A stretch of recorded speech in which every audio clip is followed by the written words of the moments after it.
the landscape of where adult learning can play an important role is pretty large.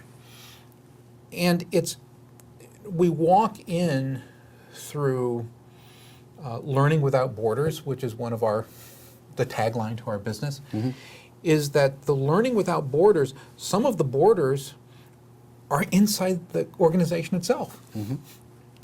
They have their own little compartments that need to be broken down and redistributed and become semi-permeable.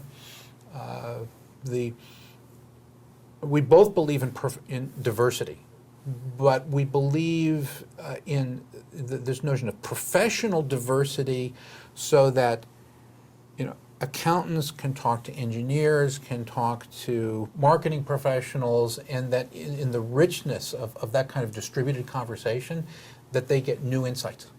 Things that they might not, if they say, we need a new way to think about, how we do, X, Y, Z,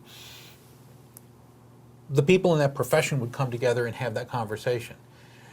If you're a service providing organization, let's say you're purchasing, you're accounting, right, and you're serving the rest of the company, wouldn't you want to bring in your customers to have that conversation? And we would encourage them to do that, which might not have been their standard way of thinking about how to do innovation and be entrepreneurs inside their organization. And I think that's one of the things. I was reminded of the conversation we had just yesterday. And I think one of the things that when we're talking about, for example, how technologies enable this, it's interesting to me that many of the companies that sell the technology sell it based on the notion of reducing travel costs, being greener, that kind of thing.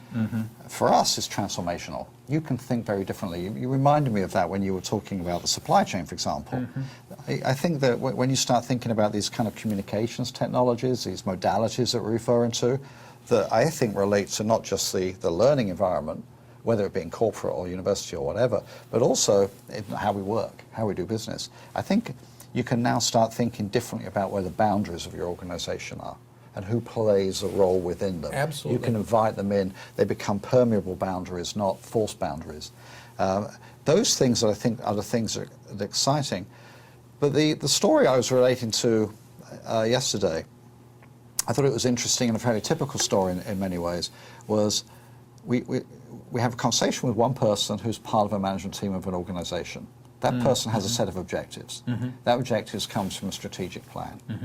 The strategic plan is based upon doing more of what we did before, but maybe quicker, maybe in a slightly different market. And so it's restricted by that. It is a move forward from where we are, but more, cheaper, quicker, that kind of influence.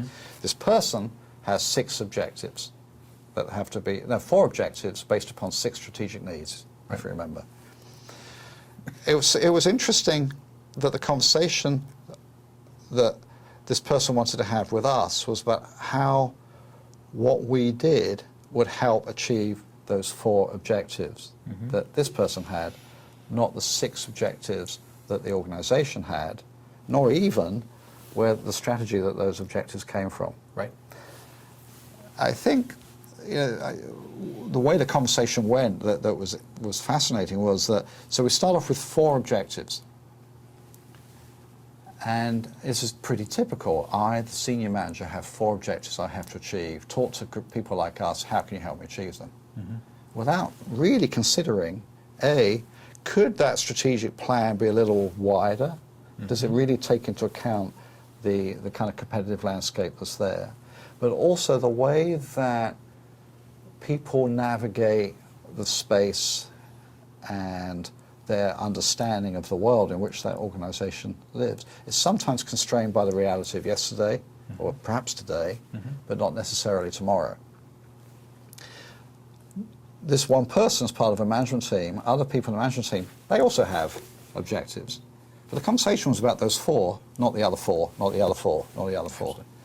And it's interesting to me that I think one of the things that just following through on the point you're making is that the way that we think about that kind of situation is, okay, I get your 4.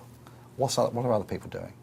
What's your organization doing? Okay, so if you were to use some of these approaches that we've developed, some of these multimodal approaches, some of these technologies, and that conversation, as you remember, was about telepresence and video and that kind of thing.